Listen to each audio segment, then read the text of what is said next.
मंगळवार दिनांक 9 डिसेंबर रोजी कोल्हापुरातील सायबर चौकात पुन्हा एकदा भयानक अपघाताचा थरार अनुभवायला मिळाला।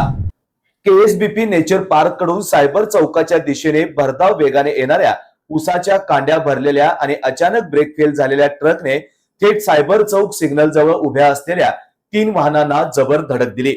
या धडकेमुळे 3 वाहनांसह एका बसचे मोठ्या प्रमाणात नुकसान झाले। अपघाताचे दृश्य इतके भीषण होतं की पाहणाऱ्यांच्या अंगावर अक्षरशः शहारे उभे राहिले। वाहनांचा झालेला चक्काचूर पाहून अनेक जखमी किंवा मृत्यू झाल्याची भीती निर्माण झाली होती, पण दैव बलवत्तर म्हणावे लागेल। वाहन चालकांना किरकोळ दुखापत वगळता कोणतीही जीवितहानी झालेली नाही। सायबर चौकातील ही घटना कोल्हापूरकरांसाठी नवीन नाही। सुमारे 1.5 वर्षांपूर्वी म्हणजेच 3 जून 2024 रोजी इथं झालेला भीषण अपघात अजूनही शहरवासियांच्या लक्षात असतानाच हा आणखी एक धक्का बसलेला आहे। दरम्यान अपघाताची माहिती सोशल मीडियावर व्हायरल होताच घटनास्थळी बघ्यांनी मोठी गर्दी केली, तर नेटिझन्सनीही या अपघातानंतर संताप व्यक्त करायला सुरुवात केली आहे।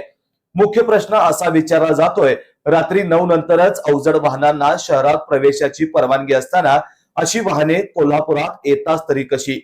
तसेच नेचर पार्क ते सायबर चौक या दरम्यानच्या रस्त्यावर रमलर किंवा गतिरोधक उभारण्याची मागणीही जोर धरतीये, कारण या चौकात कायमच वाहनांची वर्दळ आणि महाविद्यालयीन विद्यार्थ्यांची रेलचेल असते।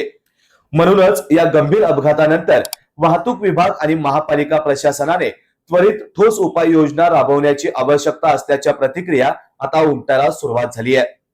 बाळ, फ्रीज मधून श्रीखंड काढ ना। आम्ही पूर्वी घरीच बनवायचो श्रीखंड, त्याची चवच वेगळी होती। आता काय सगळं रेडीमेड। आजी, हे श्रीखंड खाऊन बघ। आज तुझ्या आईनं घरीच बनवलं की काय?